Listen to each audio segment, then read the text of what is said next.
Award-winning photojournalist Shekar is a Malaysian who found purpose through photography. His photos tell stories, create awareness, impacts lives, and serve as a means to educate. For more than 30 years, he has traveled the world documenting his photography in unparalleled portfolios of pictures of daily life, covering diverse themes of architecture, food, culture, portraiture, to indigenous people's lives and crafts. In this episode of Cuba Cerita, let's meet Asli Shekar and explore What's Your Why?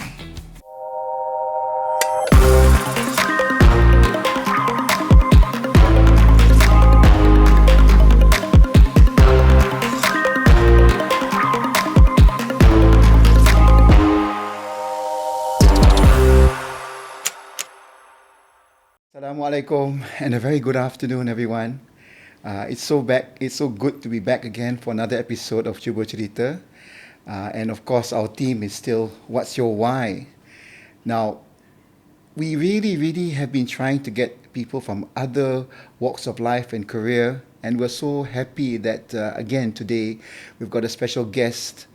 He is a renowned photojournalist, a documentarian, one of those Malaysians we can be very proud of. Some of you may know him already, but I'm sure you'll be amazed through the conversation we're having today.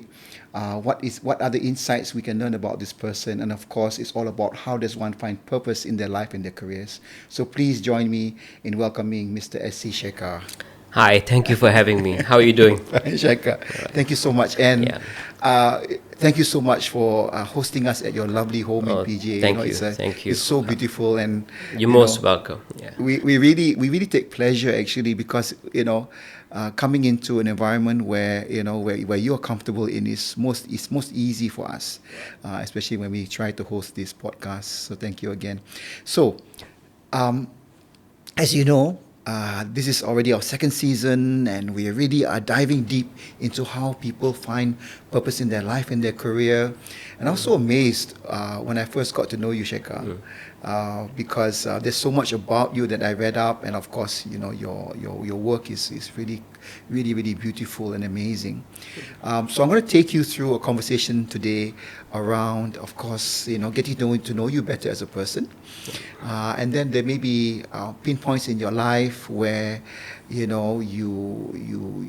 in reflection you had certain means of doing things in a different way compared to maybe a normal person. So those are things which I'd love to dive into. If you may. Sure. Yeah. So first of all, you are a KL boy. Yes. Yeah, and even so, you grew up in KL, but you've traveled the world. I've seen. Right. Yeah. Can you just tell us a bit about your early years, your formative years, and maybe even some reflections on maybe your parents that helped form your life? Yeah. Well, I grew up in Brickfields on Rozario Street. And that street is now transformed. There's some multi-story buildings there. They are sort of multi-use apartments that are there now. Mm-hmm. And but it used to be 100 quarters. It used to be called 100 quarters, where there were government housing. Oh. And so my father, who worked for the police, lived in one of those houses. Mm-hmm. And the six of us, including my parents, 8, we lived in this 2-room house, and we grew up there. It was a fascinating place to live in, and Brickfields was small and uncomplicated those days. There were a few restaurants that we all went to eat at. Most of the time, my mother cooked at home, and so. So that's where it was, and I used to walk to school, St. John's, right? Which is still a fair distance. Actually it wasn't very far away from Brickfields. It took me about half an hour, 45 minutes to get to school every morning. Mm-hmm. And the afternoons were a bit challenging because it used to get really hot and sometimes it'd rain. Yes. Then on those days, sometimes we'd take a bus or something. It was just 5 cents or 10 cents on the Srijaya bus. Imagine, yes. I can imagine, yeah.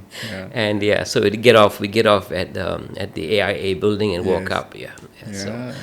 So school was fantastic. School was lovely. We had some amazing teachers, right? who really spent their every wake hour looking after our welfare. They were not just teachers; they were like our parents. You really? Yeah. Yeah. I can name a few: Mr. David Fernandez, Mr. Vincent Fernandez. There were who were the others? Recently, there was a bit of a tribute. I saw you write about the late Right. Mariam Yaakob. Yes, that's who right. Yes. also So taught me history. exactly, she taught us history Oh, and yes. Malay Yeah. and Bahasa Melayu, and it was fantastic. It was very, very good. Lovely, lovely person, very kind. There were times when if I didn't show up to school, they would phone up my home. They'd Serious? phone my house and ask, "Why aren't you in school?" And of course, my mom or dad would pick up the phone. And so, there was no way you could misbehave and get away with it. You always would He's get into gone to trouble. school this Exactly. Exactly. So we had a great set of teachers, and most of the teachers later on when I moved to Bangsa. Many of my teachers actually lived there. They were my neighbors, right? Mr. Gonzalez, Mr. and Mrs. Mr. Gonzalez, Gonzalez, yes. and he taught us math and biology, and his wife taught us math, right? Yeah, Janet. So these people, they just leave this impression on you, and really, these are the people who shape your existence. True. Right? True. And by the way they behave, by the way they speak, by the way they live their life. And there I was just absorbing everything unconsciously, but that's how it was. You know how as children we are so impressionable, and these are the influences that really I credit, for whoever I am today. If there's anything good about me, I think it's only because of these people who have nurtured this trait. And sometimes it's so many years later that we realize the impact that they left on our lives. Right. Yeah. Right. And some of these teachers, Mr. David Fernandez, he used to teach us math, and he said, "If you don't understand this, come home to my place. I'll teach you." Wow. And not for money, and they didn't do this for money. Later on in my years, yes, I did, go out and get some tuition from one or two of them. But really, these people spend all their time and they really cared for you. And I think that's what St. John's was all about. Yeah. We had a great headmaster, Brother Lawrence, Yes. and before him was Brother Joseph Yo. Yo. Yeah. So I spent so much time in school. And that's where photography even started for me. Right? Yeah, okay. so that was quite an interesting story as well. So how did photography in school start for you? I was in Form 1, and as usual, at the end of the year, the school hired this photographer from Jalan Ampang, this old Chinese man who used to come carrying his bag, big camera and a tripod, and he set it up. And I used to watch this man. Oh. And I had a little camera that I got from my uncle. And so he'd set up his camera. I'd just go and peek and see what his settings were, right? What shutter speed he was using, what aperture he was using. And then otherwise it was just on a tripod. Yes. It wasn't moving. Yes. It didn't seem like very difficult to do. And I had already joined the Photographic Society in school. So I had access to the dark room and we bought the film ourselves. But there it was. I saw what he was doing, and then I took the same picture from behind, and then quickly went to into dark room in school.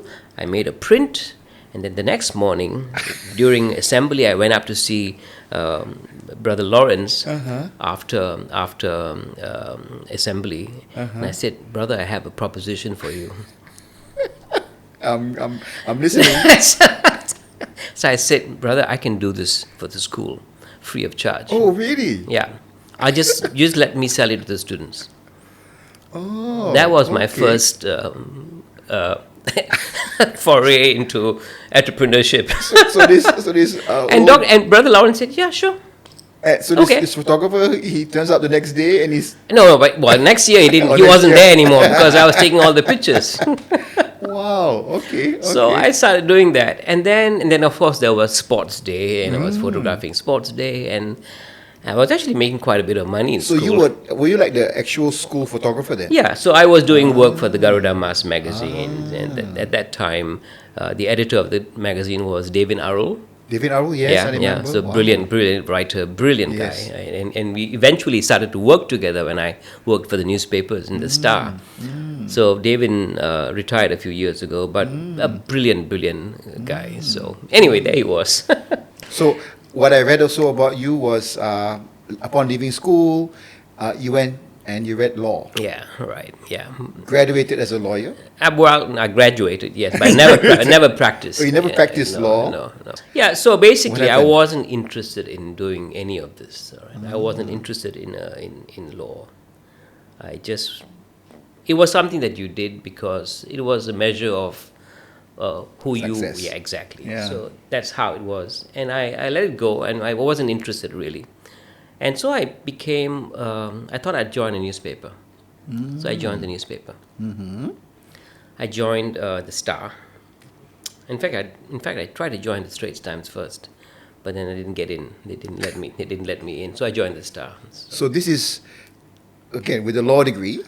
Yeah, but With yeah, I mean, in those days, when you join as a photographer, I guess you'd have to show some work, or you'd have to have some credentials. exactly. So I went there to just show my work, right, because I didn't think a degree mattered at all for what I was planning on doing, and so that's what it was. So I went and joined them, and that was it. I got paid 180 ringgits a month.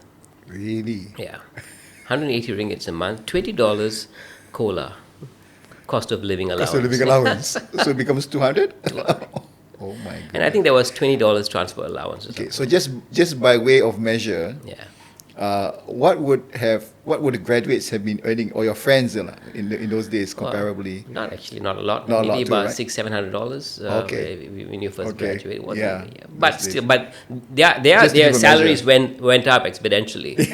As a journalist, it takes you years and years to get anywhere. But you were so passionate. I'm sure there must have been pressure from your parents, or even Yeah, well, you know.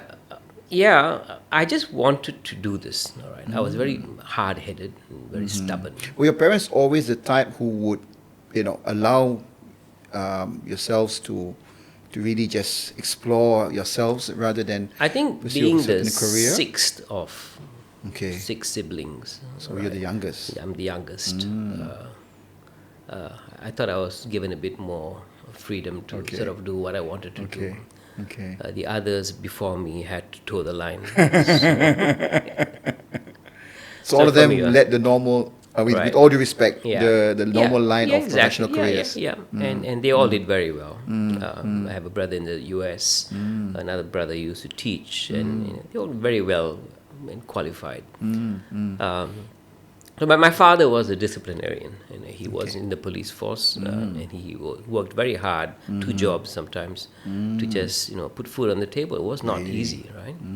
But he was a good man, and every year when he passes away, I write a tribute. Yes, I read one of them. In his memory, Yes. because I think people like this who have had so much of influence on you, right?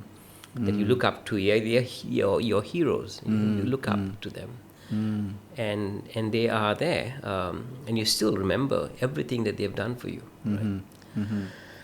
Yeah, so that's how it went in the Star. I learned so much. I had some amazing editors who used to teach me. So in those days, as a photographer, just out of my curiosity, are you like a general photographer, which is maybe I sort of on did scene? both. I used to write as well as take pictures. More pictures than Okay. writing, but I did both. Whenever I had an opportunity, So you'd I'd write. write as well. Right. So this would be like an article or a column. that Yeah, would accompany. I used to have a column called for many years. It was basically it was a simple column. It would take photographs. I was very interested in architecture, so I'd photograph a small section of a building. Okay. And then we would ask the readers, "Where is this?" So I'll give them clues. All right. Oh, And so we had all these very iconic buildings in the Buildings. country. Some of them pre-war, but they had very unique identifying characteristics. Right. So I'd do that. So on the following day, we would give them the answer with the photograph. So and then you would find people arguing with me and say, no, this is here, this is there. So that ran for about almost 5 years. That particular column. Right. Yeah. Do you still keep clips of No, those? well, I wish I did. I wish I Yeah. did because we never thought that it's something that I want to keep. I'm sure the Star still has that. Okay, okay. So from 1982 onwards, right? Ah. 83, I can't remember dates a bit. Yeah, yeah. But there it was. So I did that, and I used to occasionally write a small article or a feature or something like that. But mainly photography, right? And I had a very good editor. Her name was Cheryl Dorrell, Okay. and she and then there was another editor, Sweden Montero. And These are all familiar names, yeah, from exactly. those days. Yeah. And Michael Aria, Okay. and then quite a few others. N. Nadaraja, who was Okay. the editor of the Star. So these are the people who really sat me down and taught me, took interest. So in that way, I've been very lucky that I've always been taken under the wing by someone who thought I was worthy, and they would teach me. And throughout my career, I was blessed with people like this coming into my lives. And that's how it was. So, you were working with the papers for a while. Yeah. Yeah. What is the normal sort of like progression? I mean, would say a photographer or say like a technical specialist, would they end up becoming the editors, or do you, from where you were, because at some point you did move on to, because I know you did architecture, you do what should I say, people, Right. scenery. How does all of that evolve? Right. Can so you reflect on that? When you are a photographer in a newspaper, you're exposed to every different genre of photography. Okay. All right. You're exposed to everything. Now you might have, you might be assigned to go and photograph this new building that was just built. So you learn some architectural photography. Okay. You photograph food because there's a restaurant that's just opened and then they invite the press and you take some pictures of food.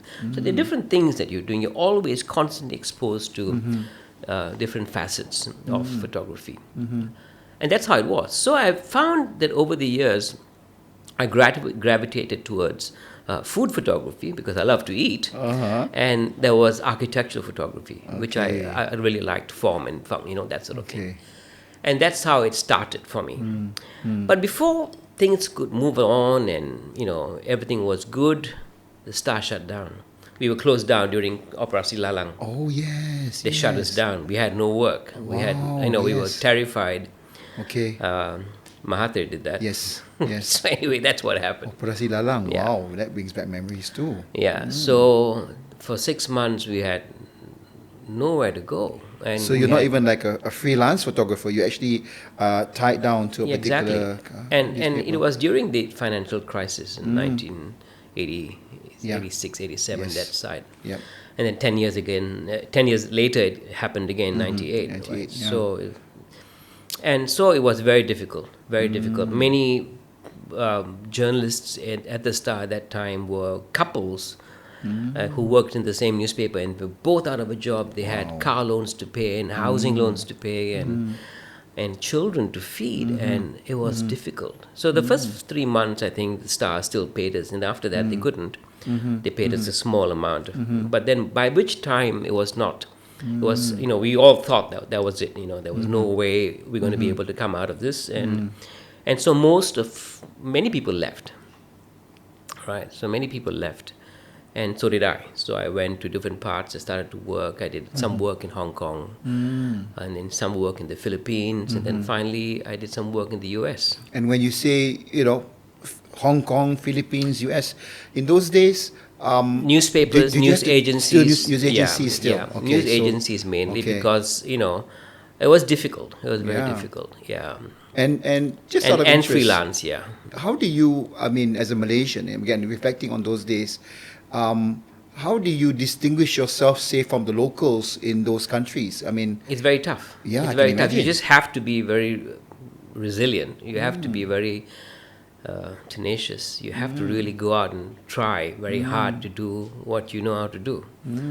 And I think coming from Malaysia, because we come from such a multicultural society, you learn how to adapt. You know, you know how to say the right things. You know not to step on foot. We grew up this way, and I think in that way, Malaysia is a good place because we've always been cautious about what we can say and what we can't, whether it's good or bad. Yeah. It's something that you sort of learn Yeah. how to deal with.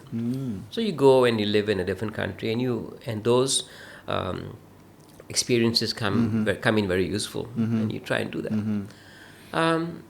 And how do you define a particular point in your career where you identify yourself as a photojournalist?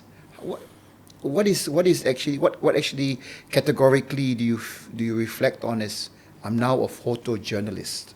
How Right. does that work? So there's several schools of thought here. Some people think that photographers are photojournalists. Okay. All right. Some people think that a photographer also needs to write in order to qualify to be a photojournalist. I think they're both correct. I think they're both all right. But for me, to be a photojournalist, I feel that you must need how to write something. Right. Photographs need context, and unless you provide the context, pictures can mean anything anybody wants it to mean. Right.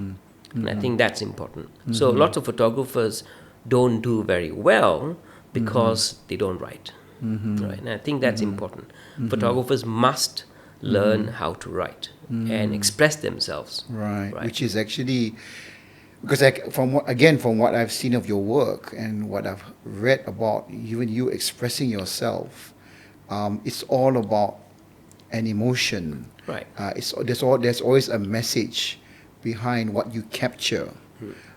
There's a lot of teaching also that you try to convey, visions and stories. Right, because photography is really about trying to capture what you feel, not just what you see. Right. Right, and therein lies this problem. If you do not know how to express yourself, you can't possibly express yourself with the camera. You must be able to articulate. How do you do that?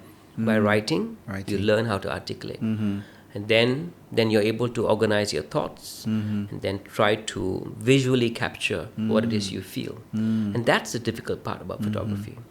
So you in reflection, did you always have that in you? I think an I've ability always to- had that. I think I've to always write had that. and express. Yeah. And again, you're expressing something that you see, and you also want the audience also to Right. see what you see. Right. So exactly. So if you want somebody to experience what it is you see, you have to make them feel what you felt. Wow.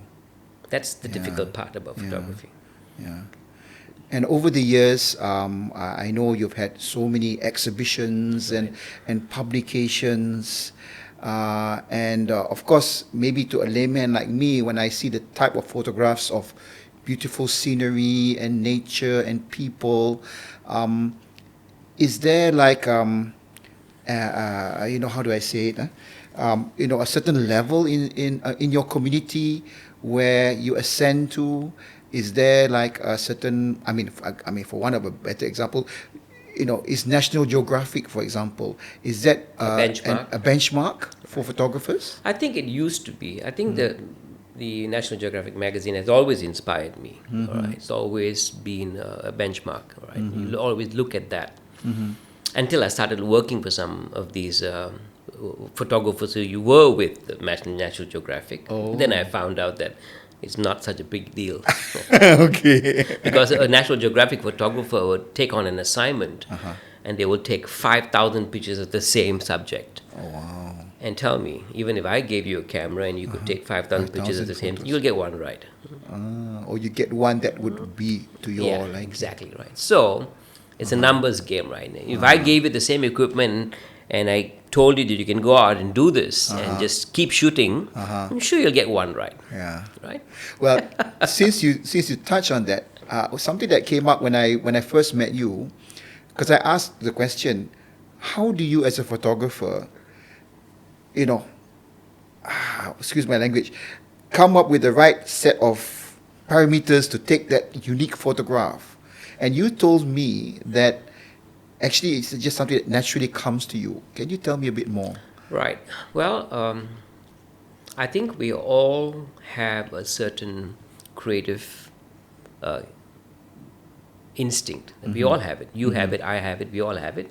How we nurture it is different. All right. Okay. How we feed it is different. All right. And so we feed it by reading, let's say, poetry, All right. or reading, going to an art gallery. Uh-huh. You keep feeding this creative energy with stuff like that. Okay. You begin to see things in a different way. Oh. Now, if you fed it with something else, Okay. you'd see things. You, like an accountant, would feed that creative energy in a different way. How do we evade taxes? Sorry, avoid taxes. Or be Not tax heavy. Tax heavy. Yeah. So basically, it's all creativity. It's in just manifesting in different ways. All right. I mean, how do you become a clever accountant, right, or a clever lawyer? So, as a photojournalist, maybe the photography side of things, you always had a natural flair, I Yeah. guess. So what, I think it's a lot of work. Talent is a curse. Talent It's is a curse if Okay. you do not do something with it. Yeah. It's a real curse. Yeah. It'll eat you up, and you find very many talented people killing themselves after a while because they find no way of expressing this talent, and so they become very disillusioned and angry with the world. And then you find people like Anthony Bourdain, Robin Williams, all these amazing people that I had so much respect for, but they just can't handle it, and they Yeah. take their lives. Yes. Sad. It's happened. It's Yeah. happened, and it will continue to happen because that creative energy It's just hasn't too found much. a purpose. Coming back to what you were talking about, what is your purpose? What's your purpose? Right. Yeah. So you need to expound that purpose. Yeah, you need to be able to keep working on it. It's a lot of hard work. It's like marriage. It's a lot of hard work. Every day you got to sit down and work in it. Yeah. You, it's not going to just happen. You have to work hard. So how do you take a creative picture? I think, first of all, for me at least, there are these great masters that I've always looked upon. People like Henri Cartier-Bresson, people like Picasso, people like, Eugene Smith. Some of these amazing photographers and painters, Frida Kahlo, all these people, and the poets, the books I read, Tennyson and so many of them. So these give you how do I say, added perspectives Right. and different It's types all of about emotions. creativity and how you express yourself. How does a painter express himself? How does a writer express himself? And we're going to show this photograph of one of those you've had in your lovely house, and of course there's a story behind it. That's the photo of the tiger, Right, and right. from what I know, in those days, it's not like today where you got your digital SLRs Right, and, right. but it's like you take a photograph and you can't take as many, and I'm sure you had so many of those instances. Right. And how do you know? I mean, in reflection, how did you know at that point it's enough? I've done what I could do, and I'm going to satisfy myself as a photographer. Okay. Well, in the Wow. case of the tiger had enough because I I know. was there. I'll recount this story, which is Yes. quite interesting because in 1987 I was in Jerantut, in an Orang Asli village, the Orang Jahut, their tribe who lived there. Amazing people, amazing trackers. They're very good at finding their way around the jungle. So I was there. I was invited by Mr. Anthony Ratos, a very another famous man. He used to do a lot of work with the Orang Asli community. All right. Anyway, he invited us and invited me and my crew, and I went there and stayed there. And as we entered the village, they told us about this tiger that had been coming in and killing their dogs. And the Orang Asli depend on their dogs for hunting. All right, they hunt wild boar and monkey, so it's very important. So when they said that 2 or 3 of their dogs had been killed, and they knew who'd been doing it, and they knew where this tiger was coming from, because they could tell, they see the tracks, they tracks, knew. yeah. So what happened was they told me, hey, look, since you're going to be here 2 weeks, maybe you can see whether you can photograph it. I said, but I didn't Not come. shoot I did it, not but know. we're talking about- yeah. Well, I'm not a hunter. Yeah, exactly. Well, imagine they And I ask you- wasn't going there. I wasn't prepared to take wildlife pictures. Right? It was just something that Okay. I happened to have one lens which wasn't quite adequate, but it had to do. Right. We had a 4-wheel drive, and so the plan was we'd drive over. It was quite a dense village, forest, but you had to get through, and there was a way you could drive in, and it overlooked the river. It's a small river. It wasn't even flowing very well. It was just almost stagnant. Okay. And they said this is where the tiger comes through every time they come into the village. All right, they've seen lots of paw marks, and so I said, okay, fine. So we set up the camera, and we thought to ourselves, that if the plan was we would turn on the spotlight on the car, on the 4-wheel drive, the minute we saw the tiger, and then we'd have enough time to take the picture. Right, that was the plan. So we set up the camera, we set up the whole thing, and we waited for 4 nights for this thing to happen. So you actually, again, just with reflection, you set up a camera. You had actually had a stand rather than rather than a mobile. Yeah, we had Wow. a tripod. We had a tripod. So in other words, you actually sort of like could figure out when it's gonna emerge. In general direction. All right. So it was a moonlit night, so we could still see some movement if there was any movement, and we set up the camera and we waited. So on the 4th night, and we were there sitting down. We had our beers and that sort of thing, but we were waiting, and when that happened, when there was this rustle in the leaves, and we could barely make out an animal, so and we could see it. We could actually see it. It was just sitting by the water's edge, and we hit the lights. We turned on the lights, and the minute we turned on the lights, the tiger just looked straight up at the camera. At the lights, actually, but my camera was just below the lights.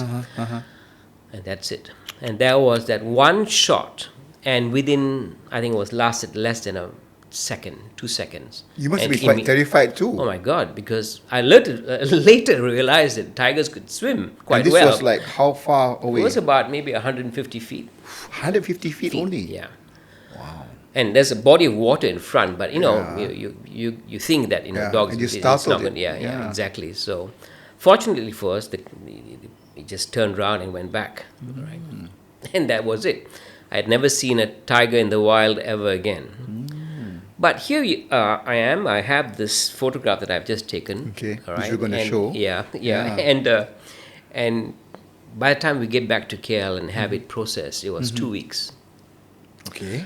And so I was very eager, had the film processed. It was shot in black and white, Yes. as the original is. And we looked at the negative, and we discovered that it was out of focus. I mean, yeah. I was so disappointed. I tell you, I was like cringing. I can said, "Oh my God, what a bloody waste!" Yeah. I must have panicked, and in the process of taking the photograph, I must have moved or something. And of course, there's no way you can check when you're shooting film. Exactly. There's no way It's you can look film, at the yeah, back of the it's not camera. like There's now, no digital camera for you Yeah, to yeah. check your stuff. But that's where it was. I was so disappointed, and I thought, oh my God, what a waste! It's a colossal mistake, right? Well, I mean, yeah. And so I just left it. Then last year, 35 years later, can you imagine? And how sometimes just things work out. 35 years later, I've been invited to join the Tiger Summit. I was going to present some pictures, and some pictures of my orang Asli and whatnot, and also and then I was casually looking at, I took this picture of this tiger 35 years ago. Let's see whether we can do something with it. I thought even if it's blur, And never mind. you'd kept the negatives. I still have all my negatives. I had, that's one thing I've always kept. I have all my films. It's all been digitized now. Yes, yes. Everything's digitized. But right for this particular negative wasn't digitized yet, so we scanned it. And then I discovered there's this new thing called AI. Okay. So what happened was we scanned. There's a software called Topaz. Topaz. Topaz is an amazing piece of software, and it was created to remove noise, to sharpen images, and to remove blur. All right, on film.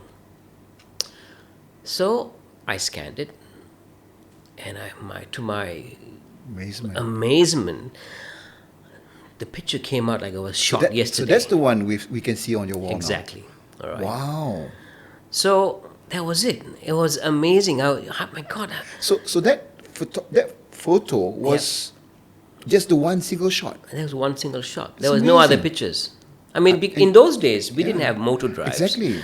You took one shot at a time and then And you wound the it. tiger's looking exactly at you. It's crystal clear. We can see the reflection in the water. Yeah. So I mean, whatever lighting at that time of night Yeah. is very. I mean, it's amazing. So that's what it was about. So we scanned it, and this picture was, we were able to quintuple the size of the file size. So we could make a huge wall size image, right? Like I did. And we printed it. And we sold, we made 100,000 ringgits, right? That went towards tiger conservation. It went towards the Habitat Foundation, and it also went towards Rimau. Right. The two NGOs who do a lot of work with tiger conservation and wildlife conservation. So, can you imagine an image taken 35 years ago has the potential? And again, the negatives itself was still kept well. Was still, Amazing. And so I think those are how do I say, work, if you could say work, or rather achievements. If you look back on, say, that's why I guess it's on your wall. If I look around your house, I guess every single photo, every single one has a story, has a very poignant story. And a lot of stories also I see in your work relate around people, right? Especially indigenous people. Exactly. And that which leads me to a story which I know about you, about your discovery of the indigenous people in Muadzam, Shah, Pahang. Right. So in 2019, I was actually doing some research on a book that I was doing on the rivers of the country. Okay. And the book was about water, all right, and how this irreplaceable commodity is something here in Malaysia that we take for granted, all right. And so my book on rivers, which is actually going to be coming out in the end of this year, it's called Sacred Currents. Sacred Currents. Yeah. So this book is going to be out. But while I was doing research for this book, I was in Muadzam Shah, and I stumbled upon this group of Orang Asli, the Orang Asli Jakun, who were actually living off a landfill. So they lived in this place called Bukit Biru. And they were going into this landfill every day to scavenge, to extract whatever was recyclable, and to then sell it to make a living. All right. So was this landfill something that was built within their own? It's a sanctioned. It's a proper sanctioned. But they landfill. converged. Yeah, so they would go there through back entrances. It was not fenced up. Okay, right? okay. So they would go in there and do this. So when I went in there, what shocked me more than anything else, I'm okay if someone, an adult, is going there properly clothed, with the protection that you need to do this kind of work. That's perfectly understandable. That somebody needs to do that kind of work. But what I saw were these adults. No shoes, no nothing, no gloves. They were handling toxic material, right? And I'll tell you what I used to see in that landfill, and not just the adults. There were children too. as young as 1 and 2, just running around in this horrible, horrible, Filth. horrible filth. Oh right? my goodness. You know, if you were to drive behind a garbage truck and you Yeah. go over this thing that they, Yeah. this leachate that they actually, Yeah. you can smell You can that smell in it you and- even after you get home. Yeah. You know, And that's it's, how. and it's poisonous too. Right, and yeah, it's exactly. It's very toxic. Right, and this is how it was there.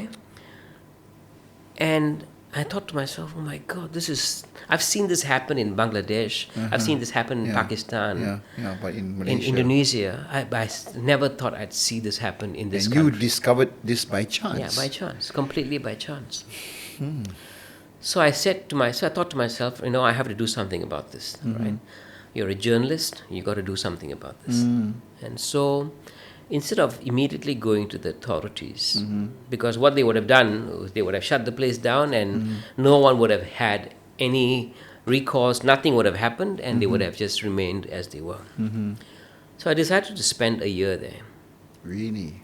I stayed there for almost a year, every week or every month going back, spending a few days at a time to document what was exactly happening. I saw children grow up, Serious? right, over a period of 1 year. I saw them grow up. I saw them get skin problems, skin diseases, right? A very good friend of mine, Dr. Ruben, I used to call him up and say, hey, look, you know, these people, he's a dermatologist. Okay. From St. John's too. Oh. Yeah. So anyway, so he was, and I'd call him up and say, look, they're having these rashes and this, and what can I do? Then he would help me and say, all right, you come to the clinic and I'll give you this thing, and you can go back and do it the next time, and you know, administer the. So he used to help, and many people used to help. But this is what I saw happening throughout a year. Then when I had enough images and evidence and videos. I then went to the different authorities, said, look, this is happening, can you help them? Can you help them? Can you help them? Okay. All right. It went right up to ministerial level. This was Serious? during the first government right after, this was during Mahathir. This is like maybe even like Jabatan Orang 2019. Asli and Yeah, all that. Jakwa and all these Jakwa. people, all right? Everybody, Okay. the ministers too. Uh-huh. And everybody just said, oh, no, this is not our department. This is not, doesn't come under our preview. This. So I said, okay, fine. If this is how you want to play the game, I'll do the same thing. So I went to the newspapers. I went to the Malay Mail. I went to Malaysian Insight. I said, look, this is happening. We got to do something about it. In the meantime, I also got, I happened to bump into Dato' Kalamullah Hassan, who incidentally was my boss, who used to work with me in the Star. That's right. So That's right. he was the bureau chief, and I used to work in the Johor bureau for many years with him. And so he immediately saw it, and he really felt so bad. He said, look, let's go there tomorrow. Before you publish anything, let's go there, let's see what they need, all right? So he drove. 2-3 cars, we went. We found out what was happening. We tried to find a way to help these people. And so he got action, he got stuff happening immediately. Yeah, I can imagine. But still, that was not enough, I decided that, look, we're going to run this story, right? And so it came out. The same time, on the same day, it came out in the Malay Mail and Malaysian Insight, and the Chinese newspapers picked it up, and quite a few other international media picked it up as well. I can imagine. But, it's sad that in order to get any work done, you have to embarrass someone. And that's what happened. So Of course, obviously I got the into a lot of parties were trouble. not happy about it also. Of course, Yeah. I gone into a lot of trouble with this. Why did you come to us? I said, I did come to you. Exactly. I did say all this, but no one's done anything. So of course, immediately after that, COVID hit. So it's just a whole series of unfortunate events. COVID hit, and then nobody could help these people. Government changed. The Sheraton moved, and that was it. Wow. So the whole everything sort of changed. But I understand that even till today, you're very passionate about I still go there and do indigenous people, every month. this particular, Right. community. Right. So in a way, from a photographer to a photojournalist, so you've become a bit more of an activist now. Right. I think you can't separate the three. Yeah. Because each one feeds off the other. And Right. you're very calm when you relate it, but I feel a lot of passion and fire but I'm within also you. but I'm also very sad. Yeah. Yeah, I'm very sad because nothing is changing fast enough. It may be changing very slowly, but anyway, so the story came out and everybody was there and everybody made promises. Oh, we'll go and do this, we'll do that for them. And then COVID started, and then that was that. It's an easy All right, excuse. it was, yeah. And then after COVID ended, we went back again. And by which time, several NGOs were doing their best. Okay. One was the Global Peace Foundation, Okay. and they're very well organized, and they've Okay. been doing a lot of work Yeah. in the Muadzam Shah area. Muadzam Shah is particularly bad because of the rainfall that they don't get. The land is it's not very fertile, so there are many challenges. Right, Okay. it's a thriving little township, but that's not enough, right? And of course, also do a lot of work with the Center for Orang Asli Concerns, run by Dr. Colin Nicholas, who is again quite an authority on everything that has to do with our indigenous community. He knows everything about these things. So he does a lot of good work, and because of the work that he does, I think Malaysians now have a better understanding of how we can actually help these communities. So I think on that note, Shekar, if there's any way that through our podcast series we can support this, Right. especially if there are any initiatives to even raise funds or even create more Right. awareness. I would can encourage. we screen them? Yeah, I would encourage you to Yeah. work with the NGOs that are already there. Okay. Right. No point setting up new things, No. but work with an organization, Okay. a wheel that's already moving. All right. Okay. Like I said earlier, the Center for Orang Asli Concerns, Okay. run by Dr. Colin Nicholas, Okay. and the Global Peace Foundation, run by Dr. Tay. Dr. Okay. Tay is actually a medical doctor, right? And he's like, he's gone into this big time. He's given up his career as a practicing physician, and he now does this work. Okay. He's building houses for the Orang Asli. I mean, Okay. it's amazing work that he does. Good. And so they, during the pandemic, were able to go in there and help these people. I mean, not during, but after the pandemic. Sure. And they have really made a difference. They have been providing them with water filtration devices. They've been providing them with solar panels so that they can charge simple devices, and sometimes even larger solar panels so that they can have refrigerators. All right. Okay. But the reason why all this is happening is that in Pahang itself, like in many other areas of the country, most of our Orang Asli do not have water or electricity. So They don't. Sanitation. Exactly. Basic power. This is 2024. There's Yeah. absolutely no reason why we cannot supply water and electricity to 200,000 Orang Asli. That's all. The total population of our Orang Asli in this country, in peninsular Malaysia, is about just 200,000 out.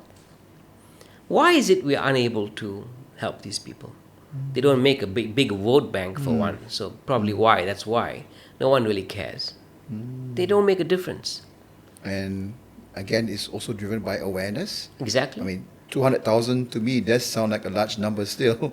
I mean, compared it's to not- the not- 31 million. Well, Yeah, it's important yeah, enough. yeah. A sizable enough community. Exactly, but they're so spread Yeah, out. So yeah. I'm not saying that. Yeah. I'm just saying that it's difficult. Sometimes it's difficult, challenging to help these people because they live in very remote places. All right, but you see, in the past it would have been even more difficult. Now they're coming out of the jungles that they once used to live in because these jungles now do not exist. These jungles are being cut down. All right, their rainforests are being cut down. Logging is just going on everywhere. All right, both in Perak and in Pahang, the biggest areas, in Kelantan as well, a lot of and it's displacing these people. These people have always been hunter-gatherers. They need the rainforests to survive, right? They need that. we have become agrarian. We plant our own food, plant. but the Orang Asli don't. So I They understand had to be learned. They have to teach them how to Mm. plant their own food. So we're teaching them permaculture, how to grow your food within the jungle, and sharing your produce with the insects and the snails. And after a while, there's it reaches an equilibrium where Yes. everything is able to survive on its own. So that's what the Global Peace Foundation is doing, and teaching them how to do. And they have really done very well. Done very well. Of course, through the help of Orang Asli, the donors who come to help these NGOs. So that's happening. And then, of course, water. No water, no electricity. Although it is within distance, within reach. You know, on the highway, they just live off the highway, where you have water pipes going, you have power But I lines mean, going. even the natural, rivers and No, there are no natural rivers. even like groundwater and Groundwater has long been poisoned by pesticides and fertilizers that are pumped into the ground that feed our oil palm estates. So That's what's happening. It's a whole. All right, how and do I our say? rivers, there are So- rivers. All this mining that's going Yeah, on yeah. in many of these states, all right? That's poisoned the rivers. They don't have food. So it's a multitude of complex issues. Exactly. Many issues that we need to sort out. All right. So how do I? What's my purpose in all this? How do I do this? I decided. I had a very successful commercial practice where we did a lot of photography, architecture, and this and all that. And I've been very lucky. I did very well. I do a lot of aerial photography as well. I still do that. And that sort of makes me want to help these people because I can see things from above that you don't normally see. If you fly over rainforest, you can see this huge patch and you just find nothing there. And you know it's not a natural occurrence. Someone's gone there and cut those trees down. All right. Whether or not it's a concession granted by the government or it's illegally logged, it's still a big, huge hole in the forest. And you can only see it from the air. And you can only see it from the air because, loggers are very smart. They go into these areas you can't see it from the road. You can't. I can see it. All right. But this is what's happening. So how do we help these people? Awareness. As a photographer, that's what I can do. I can take photographs and write about it. I can even write poetry about it. But that's how it is. Yeah. It's difficult. It's Yeah. difficult. But at least you're doing your part to even at least satisfy yourself that you're doing something worthwhile to Right. help this situation. Right. Rather than maybe just sitting back and complaining about it or even telling people, but nothing gets done. Right. I'm gonna. You touched on this aerial photography, and Right. I just want to bring our conversation towards another Sure. aspect of your work, Yeah. which I know of, which is this lovely. I wouldn't say it's like a publication, but it's a beautiful compilation. Yeah. Grit and Grace. Yes. Oh my goodness. Grit and Grace. I started working on Grit and Grace when I realized that in 2012 or 2013 I started doing that. And I realized that in 2017 Malaya, Peninsular Malaysia is going to be 60 years old. Yes. All right. And I thought, we've got to do something about this. We have got to do something about this. And I thought, all right, let me do something. All right. So I used all my resources and I decided that I'm going to photograph Malaysia from a perspective not often seen. From the air. From the air. So how do you do that?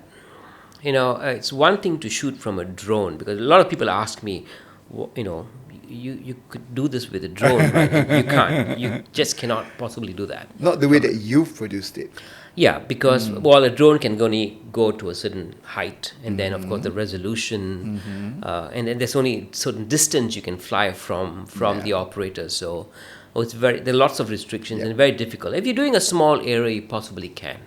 If you're doing a small town like like if you're doing a Petaling Jaya, you might be able to do it methodically and get some nice pictures. But if you're doing the whole country, especially if you're focusing on the rainforests and the rivers that we have, then you're going to have to use a helicopter. And helicopters are expensive. They're very expensive. Right? By the hour. Yeah, by the hour. So you're paying about 8,000 ringgits an hour. And this was back when?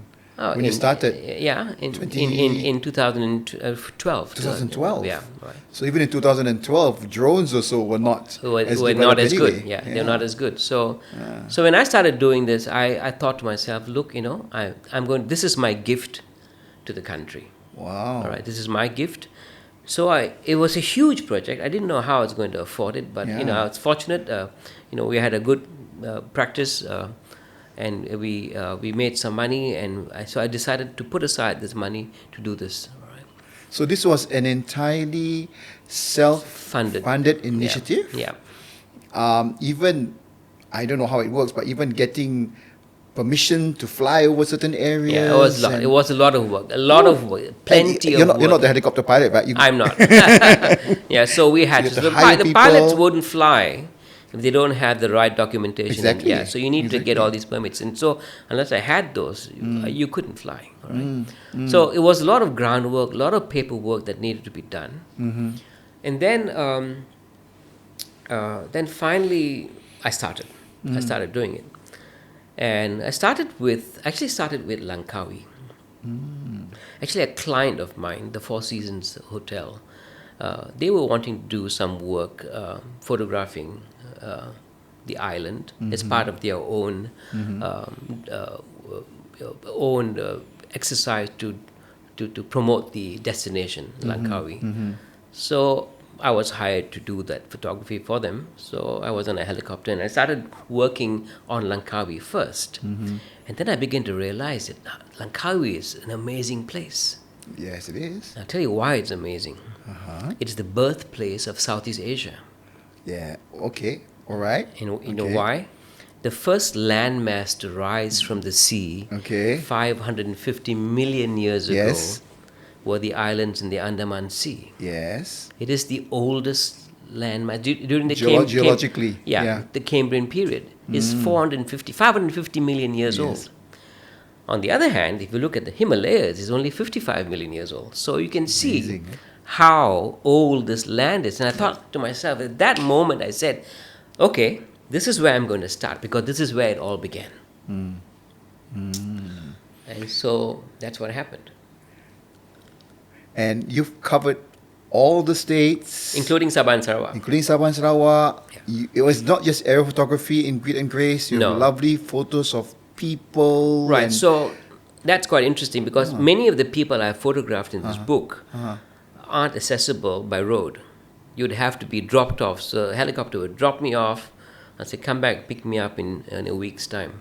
And I would stay at, photograph, document. Oh, I didn't get that part. And then you get back. And then you get back on the heli, they come back and pick up. Sometimes I have to fly because it's too far for a helicopter to fly. Helicopters have a certain distance. So sometimes that's what we do. We come back in a week's time. Okay. So we had to very methodically, very carefully plan how to photograph this, do this photography. Finally, after it was all done, I was out of pocket by some 1.2 million ringgits.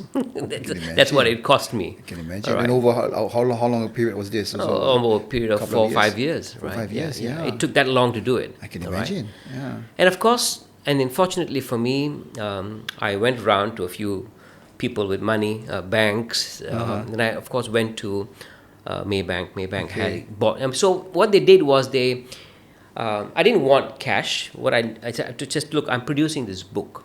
If you buy this book, then I can offset my costs. All right. So I went to Maybank. I went to Khazanah also? Khazanah. So Khazanah played a big role, and I'm very, very thankful for what they've done because more than just buying a couple of hundred books, what they did for me was to have this exhibition.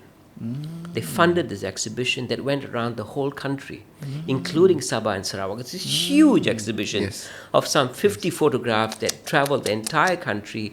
They had to be packed and then unpacked and put up. It was not easy. I can imagine. And they funded that exercise. And more than that, they brought the schools to the exhibition through the Tengku Amir Smart School program.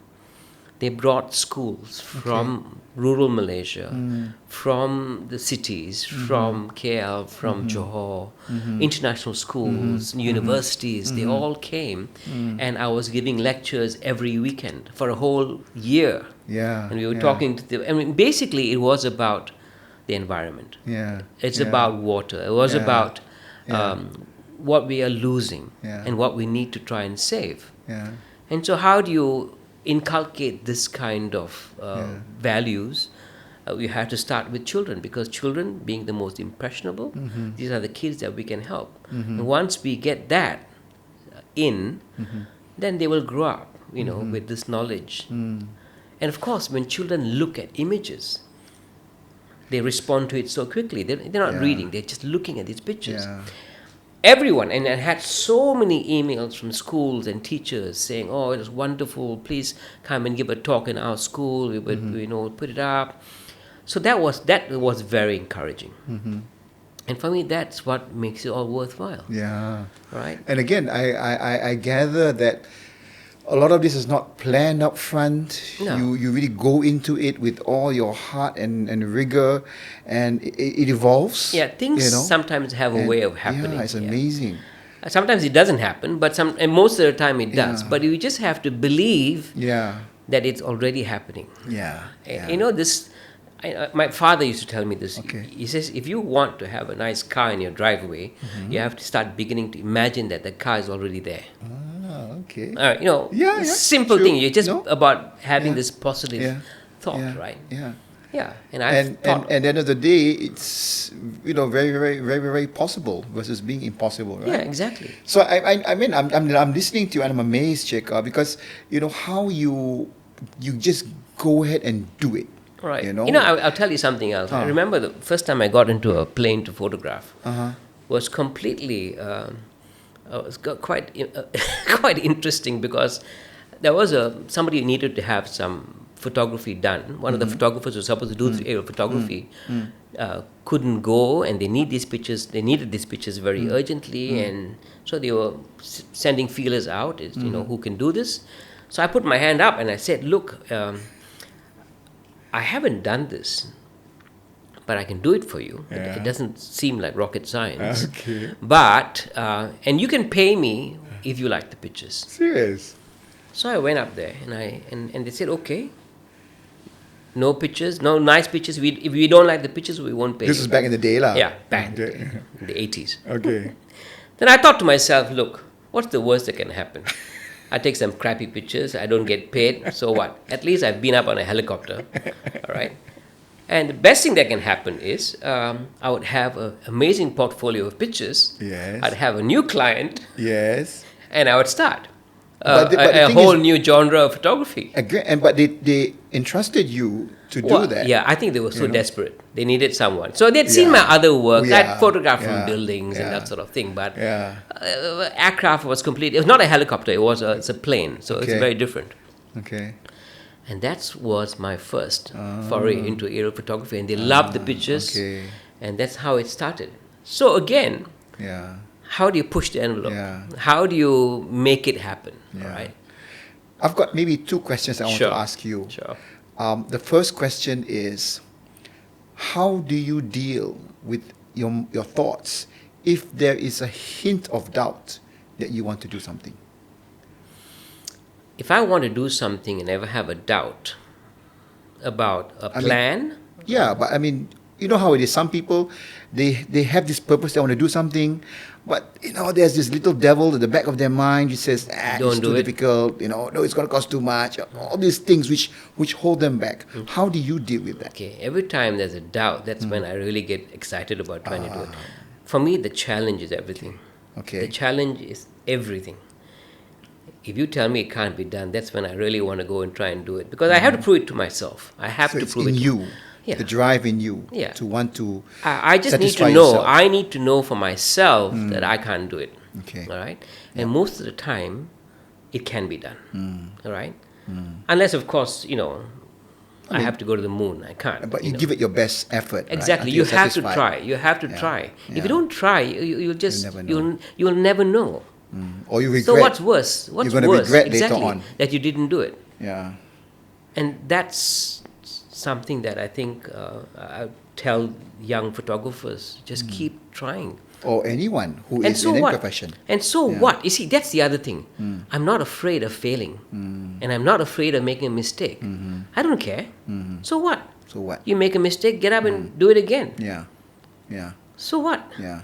Why be afraid of that? Yeah. I've Okay. never been afraid to make a mistake. And I've made many. But it's only if you make a mistake that you're going to learn from it. Yeah. And you can't learn from another person's mistake. You have to learn from your own. And that's the thing about making mistakes, Yeah. right? And again, I mean, it's a lovely example, which is just not about photographers, but any walk of life and any profession or Right. any passion that you have. Right. Okay. Another question I have is more related to, how it is. You had a passion in photography. Right. Okay. You went to school and became a lawyer, but you decide early on. Now, I'm sure there are many in our audience who are professionals in their own right, successful in everything that they do, but they have this inkling or desire to still pursue a passion. I think you can. So what would be say the top 2 tips to really say, look, just go ahead and do it? I do whatever I do today because I felt at that time that this is what's going to make me happy. So happiness is the end game. To wake up in the morning, I have many friends who are lawyers and engineers and doctors who despise what they do. They just do not like what they do. They don't. They grudge going to work in the mornings, all right? It's such a chore. I have never felt that way about my photography, not once in my life. I look forward to every single day. I wake up in the morning, I'm ready to go. Right? And that's the difference. You have to pursue what makes you happy. And have the grit and determination to do it, Yeah. And the grace. And of course the grace. Yeah, that's true. Don't forget that. Yeah. Wow. Shekar, I mean, I think, this type of conversations can go on and on, Yep. and I think the whole purpose of having this interview with you was really to, of course, get to know you and, of course, admire what you do. But from what I'm learning about you is that, circumstances are circumstances, but you've always had it in you to just go ahead and do something. Right. And fortunately in life, photography, meeting people, being aware of situations has been very much your passion. Yeah. And I think maybe people... through the images, it's helped you to communicate those passions, yeah? Everything that we do, everything that I try to do goes back towards what it means to me to be a good human being, right? What it means, right? How do we live the proper life, by your own standards. Yeah. We don't have to look at Yeah. anybody else, just Yeah. by your own conscience. How do you live a life that is worthy, right? And I owe this to my father. And you must have read in my Facebook posting how he survived smallpox, the Yeah. only person to survive in his village. He gets on a boat, he comes here. Again, he's quarantined. He survives World War II. He survives 1969. He survives the communist insurgency. And all that would have been to waste if I did not become something. Yeah. Yeah. Can you imagine everything that he Yeah, worked for yeah. to have a family would To have raise been you all. Yeah.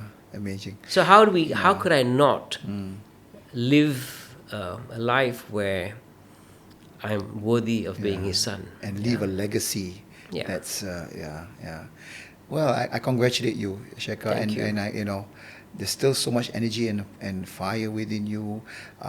We certainly are happy to promote whatever initiatives that Sure, that your causes are all about.